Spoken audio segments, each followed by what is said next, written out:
Students, in this video I am going to explain you what is the thrust and what is pressure. This is the book of physics from science class 9. Okay, and the chapter name is gravitational force. From that the topic I have chosen thrust. Okay, what is a thrust? Students, see, when a force acting on an object,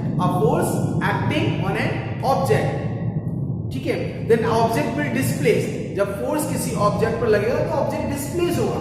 अब force कैसे लगेगा? कई तरीके से force हो सकता है. हम सीधे इस तरीके से लगा रहे हैं, जिधर ऑब्जेक्ट मूव कर रहा है उसी डायरेक्शन में फोर्स लगा रहे हैं. फोर्स को हम एक एंगल से लगा रहे हैं. कैसे लगा रहे हैं? It is depend on the force. Okay, but there is a meaning of the thrust. When the force is acting perpendicularly. Force is acting perpendicularly. See, this is the object, surface of the object, and perpendicularly with 90 degree angle. जब force किसी object पर 90 degree पर अगर work कर रहा है, that is called thrust. Okay, so here we can write down the definition of the thrust. Perpendicular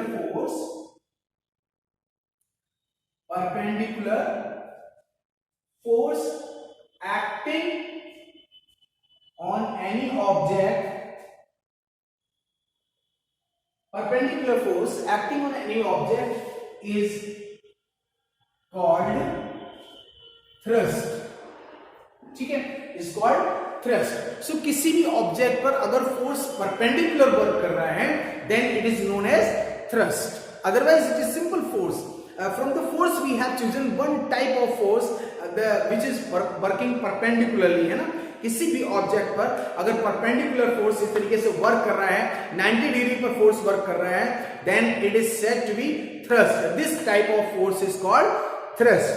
okay, and next I am moving for the next topic. This is thrust and not a typical topic, just force. When force acts on a body, it displaces the object. There may be some changes when force is acting on the body. These everything we have learned in the effects of force. Okay, these are all the effects of the force. A force can move a stationary object, a force can stop a moving object, a force can change the shape and size of the object. Okay, or a force can change the direction of a moving object. So many effects of force are there, but I want to explain you about the thrust. So when the force, once again, force acting perpendicularly on the object, this is called thrust. So perpendicular force is known as thrust. Some more thing I want to explain you कि अगर force इस पर लग रहा है, ठीक है ना, ये फोर्स लग रहा है, इस पर लग रहा है, तो इसमें क्या हो रहा है? इस जिस जगह पर फोर्स लग रहा है, ठीक है, यहां पर ये पर्टिकुलर एरिया को कवर कर रहा है. क्या कर रहा है? Force is acting on the object at a particular area. ठीक है, एक एरिया पर लग रहा है. मींस यहां पर इस ऑब्जेक्ट है, इसके सरफेस पर, ये जो सरफेस है इसका, अगर मैं यहां पर फोर्स लगा रहा हूं तो ये सरफेस अंदर की तरफ जा रहा है. ठीक है, नॉट ऑल, जितने पार्ट पर लग रहा है, जितने पर्टिकुलर एरिया पर ये लग रहा है, उतना ही अंदर दब रहा है. ठीक है, पुश होगा ये अंदर की तरफ. सो क्या है, अगर हम यहां पर इस फोर्स को इस तरीके से लिख देते हैं. ओके, फोर्स परपेंडिकुलर फोर्स, क्योंकि फोर्स परपेंडिकुलर लग रहा है, perpendicular force acting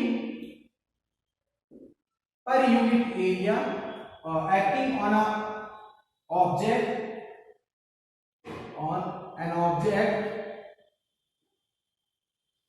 per unit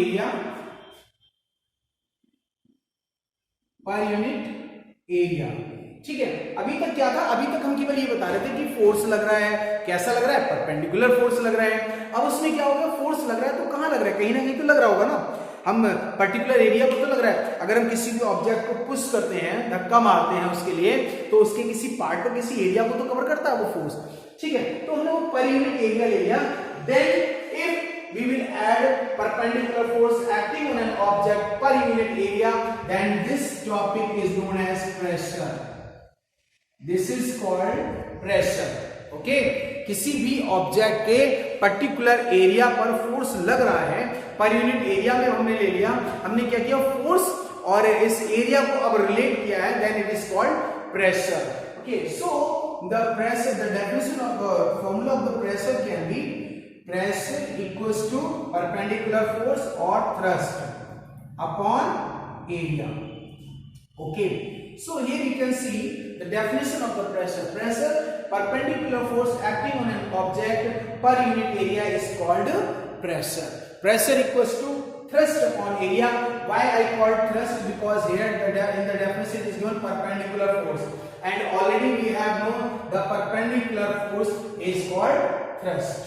Okay, so the perpendicular force, in case of perpendicular force we will write down thrust. Okay, so pressure we can write down pressure equals to thrust upon area, and thrust, that is the force. So ऐसा what will the SI unit, if you will see, SI unit equals to thrust Newton and area meter square or Pascal. So SI unit of the pressure is Newton per meter square or Pascal. Why it is called Pascal? Because the Greek scientist Pascal has defined the definition of the pressure, so that's why it is called Pascal. To honor him, the definition of the pressure also is known as Pascal. Is it clear? Related to this pressure, student, there are many applications related to this topic. Okay, pressure कहाँ होता है, कैसे क्या होता है, इस formulation थोड़ा सा सीखेंगे, एक दो पॉइंट को हम सीखेंगे, उसके बाद एप्लीकेशंस को हम एक्सप्लेन करेंगे. ठीक है, सो क्या है प्रेशर और कैसे ये वर्क करता है, that we will see. Pressure equals to force upon area, ये हमारा फॉर्मूला हुआ. ठीक है ना. अब प्रेशर क्या है, इनवर्सली प्रोपोर्शनल है एरिया के, अपॉन ए है, एफ अपॉन ए. तो pressure is inversely proportional to the area. Inversely area का क्या मतलब है, अगर इफ एरिया विल डिक्रीज, अगर ये एरिया डिक्रीज होगा तो क्या होगा, प्रेशर इंक्रीज हो जाएगा. ठीक है, प्रेशर इंक्रीज होगा. अब ये वाइस वर्सा है, मींस इनवर्सली प्रोपोर्शनल है. अगर एरिया बढ़ेगा तो प्रेशर कम हो जाएगा, और प्रेशर बढ़ेगा तो एरिया मतलब कम है.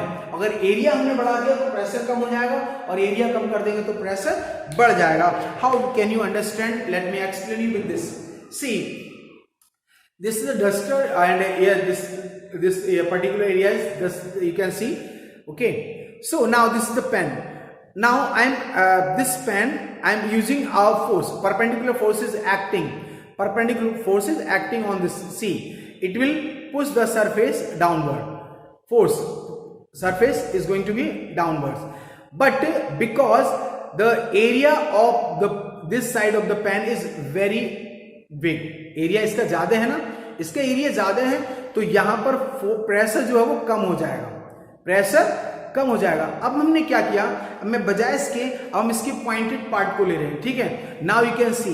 अब हमने इसको लगाया तो क्या होगा, ये इसको उसी फोर्स को अगर हम लगाएंगे तो ये पिन इसकी इसमें अंदर चली जा रही है, ये पिन इसकी इसके सेम फोर्स है, फोर्स सेम लग रहा है. ठीक है ना. क्या हुआ, ये अंदर क्यों चली गई, जबकि इस पार्ट में अगर हम लगा रहे हैं तो ये it is not moving going inside the duster, but this part of the pen is going inside the duster. ठीक है, तो ये क्यों हुआ, इसको हम सीखें. इसमें इसलिए हुआ है स्टूडेंट, क्योंकि ये जो पार्ट है इसका पेन का, इसका एरिया ज्यादा है, एरिया ज्यादा है तो इसमें प्रेशर कम लग रहा है. अब यहां पर इस पॉइंटेड पार्ट हमने लिया तो इसका एरिया कम हो गया, ये पॉइंटेड पार्ट है ना, तो इसका एरिया कम हो गया, तो क्या हुआ, प्रेशर ज्यादा लग गया और ये डस्टर के कुशन में अंदर चला गया. ठीक है ना. अब समझ में आ गया ना. इस पर बेस्ड बहुत सारे और एग्जाम्पल भी हैं. दूसरा, सोफा है घर में आपके, सोफा, अगर हम सोफे पर खड़े हो जाएं तो सोफा ज्यादा अंदर दब जाएगा अगर हम उस पर लेट जाएं इसके कंपैरिजन में. क्यों, क्योंकि जब हम खड़े हो रहे हैं तो हमारे जो लेग का पार्ट है वो एरिया कम हो जा रहा है, area is decreasing and that's why pressure is increasing. और जो सोफा है उसका कुशन अंदर की तरफ दब जाता है. ठीक है, और वहीं अगर हम उस पर फ्लैट लेट जाएं तो कुशन उतना नहीं दबेगा जितना कि खड़े होने से दबेगा. ठीक है ना. तो समझ में आ गया ना ये प्रेशर और एरिया का. ठीक है, कि जब एरिया बढ़ेगा तो प्रेशर कम हो जाएगा, और अगर एरिया कम होगा तो प्रेशर बढ़ जाएगा. So this is the definition of the pressure. I explain you, and with this many applications are there. In the next video you will see the application कि क्यों शिप पानी पर फ्लोट करता है और आयरन नेल उसमें dip हो जाती है. ठीक है, क्या है लॉज ऑफ फ्लोटेशन, कैसे हम फ्लोट कर सकते हैं, कैसे नहीं कर सकते हैं.